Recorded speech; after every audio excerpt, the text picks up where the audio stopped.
नमस्कार। बिहार हिंदी एजुकेशन में स्वागत है। आज हम नेट जेआरएफ हिंदी के धुलाई वाली कहानी के बहुविकल्पीय प्रश्न अध्ययन करेंगे। आइए देखते हैं आज का प्रश्न। प्रश्न है, धुलाई वाली कौन सी विधा है? ऑप्शन ए उपन्यास, ऑप्शन बी कहानी, ऑप्शन सी नाटक, ऑप्शन डी एकांकी। तो धुलाई वाली कौन सी विधा है? कहानी है। ऑप्शन बी सही होगा। प्रश्न आगे है। प्रश्न 2 है, धुलाई वाली कहानी किसके द्वारा लिखित है? Option A Rajendra Balaghosh, option B Shekhar Joshi, option C Yashpal, option D Amritlal Nagar. तो धुलाई वाली कहानी किसके द्वारा लिखित है? ऑप्शन ए सही हो जाएगा, राजेंद्र बालाघोष द्वारा लिखित है। प्रश्न है 3, धुलाई वाली कहानी का प्रकाशन हुआ। धुलाई वाली कहानी का जो प्रकाशन वर्ष है ये कब होता है? Option A 1960, option B 1915, option C 1907, option D 1920। तो धुलाई वाली जो कहानी है उसका प्रकाशन 1907 में होता है। ऑप्शन सी सही होगा। प्रश्न 4, धुलाई वाली कहानी किस पत्रिका में प्रकाशित हुई? तो धुलाई वाली जो पत्रिका है यह किस में प्रकाशित होती है? ऑप्शन ए सरस्वती पत्रिका, ऑप्शन बी बल प्रभाकर पत्रिका, ऑप्शन सी हंस पत्रिका, ऑप्शन डी मित्र पत्रिका। तो धुलाई वाली जो कहानी है किस पत्रिका में? सरस्वती पत्रिका में। ऑप्शन ए सही होगा। प्रश्न है 5, राजेंद्र बालाघोष की कहानी का क्रम है। कहानी का क्रम है धुलाई वाली, भाई बहन और हृदय परीक्षा। तो देखिए, धुलाई वाली है ये लिखा जाता है 1907 में, और भाई बहन है ये 1908 में लिखा जाता है, और हृदय वाली है ये 1915 में लिखी जाती है। तो इस तरह हम लोगों का हो जाएगा ऑप्शन डी सही, ए बी सी, यानी कि धुलाई वाली 1907, भाई बहन 1908 और हृदय परीक्षा 1915 में। तो ऑप्शन डी सही होगा।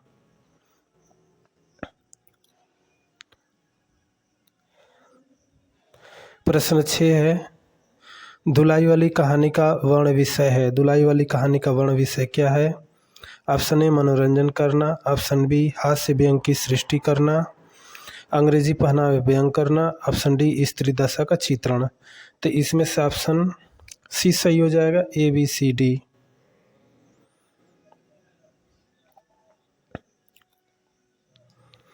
प्रश्न है 7, धुलाई वाली कहानी का पात्र कौन है? Option A Vanshidhar, option B Naval Kishore, option C Janki Dai, option D Sita. तो इसमें से कौन हो जाए? धुलाई वाली कहानी का पात्र है ए बी सी डी, यानी कि डी सही हो जाएगा, A B C D, option D सही होगा। प्रश्न 8 है,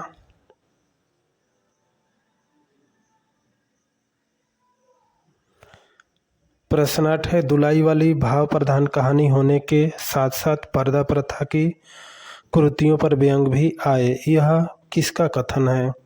Gopal Rai, option B Nirmal Verma, option C Ramchandra Shukla, option D Mahadevi Verma. तो धुलाई वाली भाव प्रधान कहानी होने के साथ साथ पर्दा प्रथा की कुरीतियों पर व्यंग भी आए, यह किसका कथन है? आचार्य रामचंद्र शुक्ल का है। ऑप्शन सी सही होगा।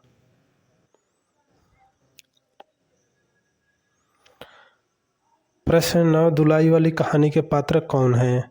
ऑप्शन ए वंशीधर का साला, ऑप्शन बी ईके वाला, ऑप्शन सी वंशीधर की सास। तो ऑप्शन ए है ए, ऑप्शन बी केवल ए बी सी, ए सी ए बी सी, और डी है केवल सी। तो इसमें कौन हो जाएगा? धुलाई वाली कहानी में पात्र हो जाएंगे वंशीधर का साला भी है, ईके वाला और वंशीधर की सास। तो ऑप्शन सी सही हो जाएगा, ए बी सी।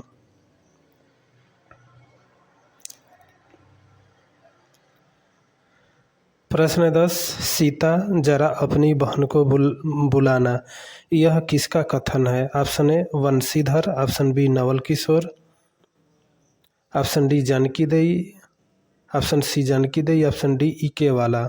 तो सीता जरा अपनी बहन को बुला ला, यह किसका कथन है? बंशीधर का है, तो ऑप्शन ए सही होगा। प्रश्न 11 है, लो हम लोगों को तो आज ही जाना है, यह किस कहानी का कथन है? ऑप्शन ए दुलाई वाली, बी परिंदे, ऑप्शन सी ईदगाह, ऑप्शन डी रानी नागफनी की कहानी। लो हम लोग तो आज ही जाना है, यह किस कहानी का कथन है? दुलाई वाली का है, ऑप्शन ए सही है।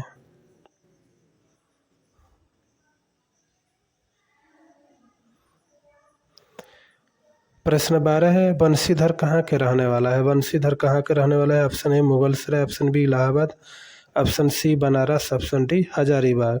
तो बंशीधर कहाँ के रहने वाला है? बनारस का रहने वाला है, ऑप्शन सी सही होगा। प्रश्न 13 है, बंशीधर की ससुराल कहाँ पर है? बंशीधर की ससुराल कहाँ पर है? Option A Kanpur, option B Banaras, option C Allahabad, option D Sikraul. फिर से देखिए इस प्रश्न को दोबारा। प्रश्न 12 को देखिए, बंशीधर कहाँ के रहने वाला है? तो ऑप्शन ए है Mughalsarai, option B Allahabad, option C Banaras, option D Hazaribagh. तो बंशीधर कहाँ के रहने वाला है? इलाहाबाद का रहने वाला है, तो ऑप्शन बी सही होगा। प्रश्न 13 है, बंशीधर की ससुराल कहाँ पर है? Option A Kanpur, option B Banaras, option C Allahabad, option D Sikraul. तो बंशीधर की जो ससुराल है वह कहाँ पर है? बनारस में है, ऑप्शन बी सही होगा। प्रश्न 14 है, नवल किशोर कौन है? बंशीधर के ममेरा भाई, बी है बंशीधर के मित्र, सी है बंशीधर के साला। तो इसमें ऑप्शन में है, ए में है केवल ए, ऑप्शन बी में केवल बी, ऑप्शन सी में ए बी, ऑप्शन डी में केवल सी। तो नवल किशोर कौन है? बंशीधर के ममेरा भाई है और बंशीधर के मित्र है, तो ऑप्शन सी सही होगा। प्रश्न है 15। प्रश्न 15 है, धोती तो धोती पहनने से काम क्यों यह बुरी है? यह किसने कहा? Option A Banshidhar, option B Janki Dei, option C Naval Kishore, option D ईके वाला। तो यह किसने कहा? जानकी देई ने कहा, यानी कि बंशीधर की पत्नी कहती है जानकी देई, ऑप्शन बी सही। प्रश्न 16। प्रश्न 16 है, दुलाई वाली कहानी के कथनों को मिलान कीजिए। जानकी देई क्या हुआ, क्या कोई जरूरी चीज़ भूल आए? तो पहला का ए का पहला होगा बंशीधर, अगर मैं ड्योढ़ी दर्जे पर ही टिकट ले लूँ तो ये दूसरा का बी होगा, बी का दूसरा होगा।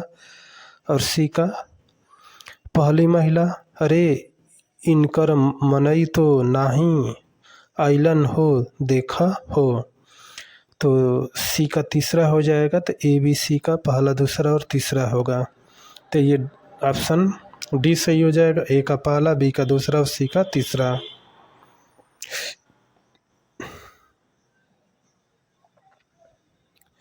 प्रश्न 16 है, आज कैसी बुरी साइत में, यहाँ तो होगा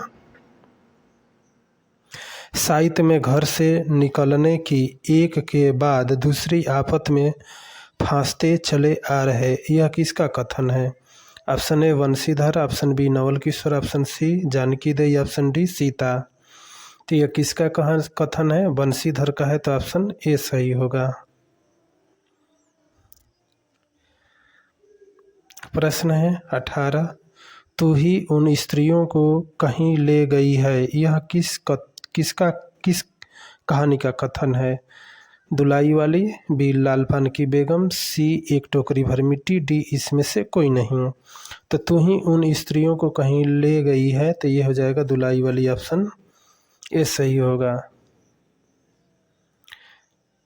प्रश्न है 19, दुलाई वाली कहानी का आरंभ कहाँ से होता है? दुलाई वाली जो कहानी है यह कहाँ से आरंभ होता है? Allahabad, Naini, option A Allahabad, option B Naini, option C Banaras, option D Dashashwamedh Ghat Kashi, तो ऑप्शन डी सही हो जाएगा। काशी दशाश्वमेध घाट से शुरू होता है दुलाई वाली कहानी। आज का अंतिम प्रश्न है, दुलाई वाली कहानी किस शैली में लिखी गई है? ऑप्शन है मनोविश्लेषणात्मक एवं हास्य शैली प्रधान, बी है विचारात्मक एवं भावात्मक शैली, सी चित्रकलात्मक शैली, डी रचनात्मक शैली। तो इसमें से हो जाएगा ऑप्शन ए सही होगा, मनोविश्लेषणात्मक एवं हास्य शैली प्रधान है, तो ऑप्शन ए सही होगा। साथियों, हमारे चैनल बिहार हिंदी एजुकेशन को सब्सक्राइब करें। धन्यवाद।